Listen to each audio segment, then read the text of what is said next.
आपने टाइटैनिक की कहानी सुनी है। वो जहाज जो अनसिंकेबल था, लेकिन एक बर्फानी तूफान में समुद्र में समा गया। 1500 लोगों की जान लेने वाला वो हादसा इतिहास में अमर हो गया। लेकिन समंदर की गहराइयों में एक और जहाज है जिसकी कहानी टाइटैनिक से भी ज़्यादा डरावनी, भयानक और दर्द से भरी है। और हैरानी की बात यह है कि आपने शायद इसका नाम भी नहीं सुना, विल्हेल्म गुस्तलोफ। 30 जनवरी 1945 द्वितीय विश्व युद्ध का अंतिम दौर। पूर्वी प्रशिया से भाग रहे हजारों शरणार्थी माएं अपने बच्चों को गोद में लिए, बूढ़े लोग जिनके पास सिर्फ एक सूटकेस था, घायल सैनिक जो लड़खड़ाते कदमों से जहाज पर चढ़े। ये था इतिहास का सबसे बड़ा साइलेंट हॉरर।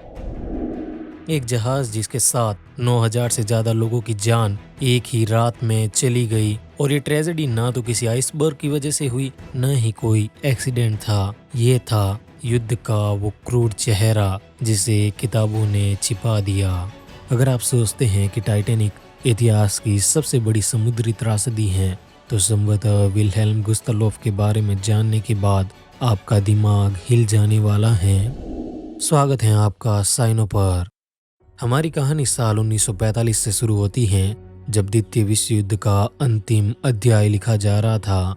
हिटलर के 1000 साल तक टिकने वाले साम्राज्य का सपना चकनाचूर हो चुका था और सोवियत रेड आर्मी जर्मन जमीन को खून से रंगते हुए पूरी यूरोप में तेजी से आगे बढ़ रही थी। जर्मन द्वितीय विश्व युद्ध हारने के मुहाने पर खड़े थे, लेकिन फिर भी नाजी साम्राज्य की मरी हुई लाश को जिंदा दिखाने के लिए नाजी अधिकारियों ने तय किया कि वो यूरोप में फैले हुए अपने हर नागरिक और हर सैनिक को वापस जर्मनी लाएंगे और युद्ध को जितना हो सके उतना लंबा खींचेंगे। इन सोल्जर्स को वापस जर्मनी लाने के लिए जर्मन नौसेना ने अपने इतिहास का सबसे बड़ा इवैक्यूएशन ऑपरेशन हैनिबल स्टार्ट किया। 115 दिन चले इस ऑपरेशन में लगभग 2 मिलियन लोगों को इवैक्यूएट किया गया, जो एक बहुत बड़ा नंबर था। लेकिन इस ऑपरेशन के दौरान जर्मन नौसेना को नुकसान भी काफी हुआ। उसके 245 जहाज डूब गए और 33,000 लोग मारे गए, जो बेहद ही डरावना था। पर इससे भी डरावनी बात यह है कि इनमें से 1/3 यानी 10,000 लोग सिर्फ एक जहाज के साथ मरे, और वो जहाज था MV विल्हेल्म गुस्तालोफ, एक अति विशाल और लग्जरी जहाज जिसे नाजी पार्टी ने एक क्रूज लाइनर के तौर पर कमीशन किया था। गुस्तालोफ के साथ मारे गए लोगों की संख्या कितनी ज्यादा थी, इसका अंदाजा आप इसी बात से लगा सकते हैं कि द्वितीय विश्व युद्ध के दौरान ही साल 1940 में एलाइड फोर्सेस ने भी एक ऐसा ही इवैक्यूएशन ऑपरेशन स्टार्ट किया, ऑपरेशन डायनेमो, जिसमें 235 जहाज डूबे थे। ऑपरेशन हैनिबल से सिर्फ 10 कम, पर फिर भी उस पूरे ऑपरेशन के दौरान सिर्फ 5,000 लोग मारे गए और गुस्तालोफ अकेले पर 10,000 जाने गई। हालांकि गुस्तालोफ की कहानी सिर्फ इसके डूबने तक सीमित नहीं है, बल्कि इसका एक बेहद ही दिलचस्प इतिहास भी था। 5 मई 1937 को नाजी पार्टी अपने KDF बेड़े के लिए एक क्रूज लाइनर कमीशन करती है। KDF का मतलब था क्राफ्ट डच फ्रायड, जो युद्ध के दौरान अच्छा काम करने वाले अधिकारियों और सैनिकों की मौज मस्ती के लिए बनाई गई एक प्लेजर ऑर्गेनाइजेशन थी। एक तरह से इसके जरिए नाजी पार्टी अपने सबसे वफादार अधिकारियों और सैनिकों को पुरस्कृत करती थी। 200 मीटर से भी ज़्यादा लंबे और 25,000 टन से भी ज़्यादा वजनी इस क्रूज लाइनर को खुद हिटलर ने हरी झंडी दिखाई और उसी ने इसका नाम विल्हेल्म गुस्तालोफ रखा। यह नाम साल 1936 में मारे गए एक बड़े नाजी नेता विल्हेल्म गुस्तालोफ के सम्मान में रखा गया। मार्च 1938 से सितंबर 1939 के बीच द्वितीय विश्व युद्ध के दौरान गुस्तालोफ लगभग 80,000 यात्रियों को आनंद यात्राओं पर लेकर गया। लेकिन फिर जब युद्ध चरम पर पहुंचा तो इसे एक हॉस्पिटल शिप में बदल दिया गया। अगले 1 साल ये यही काम करता रहा, पर फिर 1940 के अंत में चीजें फिर बदली। इस बार मेडिकल इक्विपमेंट हटाकर इसे पोलैंड में ट्रेनिंग करने वाले सबमरीन सोल्जर्स के लिए एक बैरक शिप की तरह बनाया गया। अगले 4 साल ये सब चलता रहा और इसके साथ कोई खास घटना नहीं घटी। पर फिर आता है साल 1945 ऑपरेशन हैनिबल स्टार्ट हुआ और विल्हेल्म गुस्तालोफ को भी इसी काम में लगा दिया गया और यहीं से शुरू होता है एक तैरते हुए नर्क का सफर। जब ऑपरेशन हैनिबल स्टार्ट हुआ तब जर्मन नौसेना की स्थिति काफी खराब थी। उसके अधिकतर जहाज बिगड़े पुराने थे और एक तरफ जहां बाल्टिक सागर के आसमान में हर वक्त एलाइड फोर्सेस के बम बरसक विमान मंडराते रहते, तो दूसरी ओर इसी बाल्टिक सागर की गहराई में सोवियत पनडुब्बियां घात लगाए बैठी थी। और सोने पे सुहागा तो ये था कि ये सर्दियों का मौसम था जब नॉर्थ अटलांटिक ओशियन में हाड़ जमा देने वाली बर्फबारी होती थी और बड़े बड़े आइसबर्ग किसी भी जहाज को निगलने के लिए आतुर थे। कुल मिलाकर बात ये थी कि जर्मन नौसेना के जहाज़ों की हालत खस्ता हाल थी। फिर भी इन बिगड़े पुराने जहाज़ों में ठूस ठूस कर यात्री भरे गए, जिसका खामियाजा गुस्तालोफ को भुगतना पड़ा। 23 जनवरी 1945 को गिडनिया का बंदरगाह हजारों बेताब शरणार्थियों से भरा हुआ था, जिनमें महिलाएं, बच्चे, सोल्जर्स और तमाम नाजी अधिकारी शामिल थे। विल्हेल्म गुस्तालोफ उनका इंतजार कर रहा था। इस अति विशाल जहाज को इस तरह डिजाइन किया गया था कि इसमें इसके क्रू समेत 1900 लोग यात्रा कर सकते थे। किंतु दिक्कत ये थी कि जब ये रवाना हुआ तब इस पर लिमिट से 5 गुना ज्यादा भीड़ थी।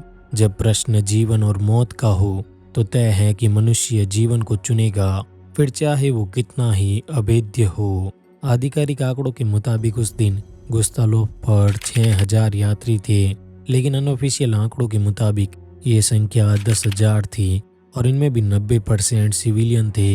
इनमें कुछ चुनिंदा लोग ऐसे भी थे जिनके पास टिकट थी। दोपहर के ठीक बाद जब ये जहाज रवाना हुआ तब इसका पुल डेक और स्विमिंग पूल का एरिया खचाखच भरा हुआ था।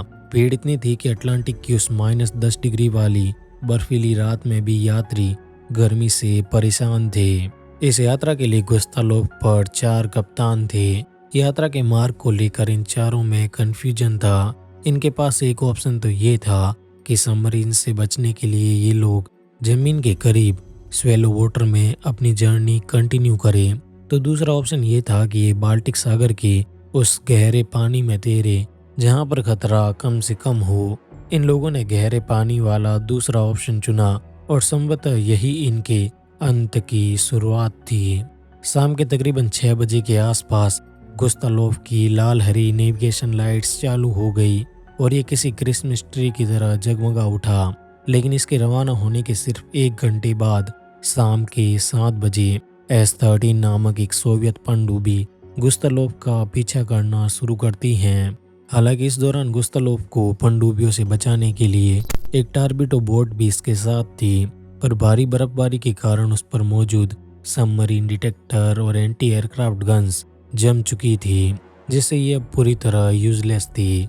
लगभग 2 घंटे तक पीछा करने के बाद S-13 विल्हेल्म गुस्तालोफ पर एक के बाद एक 4 मिसाइल अटैक करती हैं, जिनमें से 3 ने बखूबी अपना काम किया और सिर्फ 1 घंटे के अंदर अंदर गुस्तालोफ डूब गया। मिसाइल ब्लास्ट के कारण दर्जनों लोग तुरंत मारे गए और सैकड़ों लोग जलमग्न हो गए और अब भी हजारों की तादाद में यात्री डेक के नीचे फंसे हुए थे। अचानक इतनी भगदड़ मच गई कि लाइफ बोट्स की तरफ भागने वाले यात्री कुचलकर मारे गए। जहाज पर कुल जितनी भी लाइफ बोट्स थी उनमें से 9 को छोड़कर बाकी सभी अपनी जगह पर जम गई थी और ये जो 9 भी बची थी वो भी ज़्यादा कुछ काम की नहीं थी, क्योंकि इन लाइफ बोट्स को चलाने वाले क्रू मेंबर्स पहले ही मिसाइल अटैक में मारे जा चुके थे। पहले अटैक के लगभग 20 मिनट बाद जहाज तेजी से पोर्ट की तरफ मुड़ा।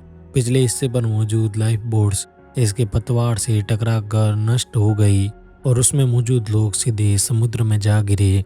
2-4 जिंदा बचे आई विटनेसेस बताते हैं कि हजारों पुरुष और महिलाएं खुद को लाइफ बोट्स पर खींचने की कोशिश कर रहे थे और इस कोशिश में और भी कईयों की जान गई।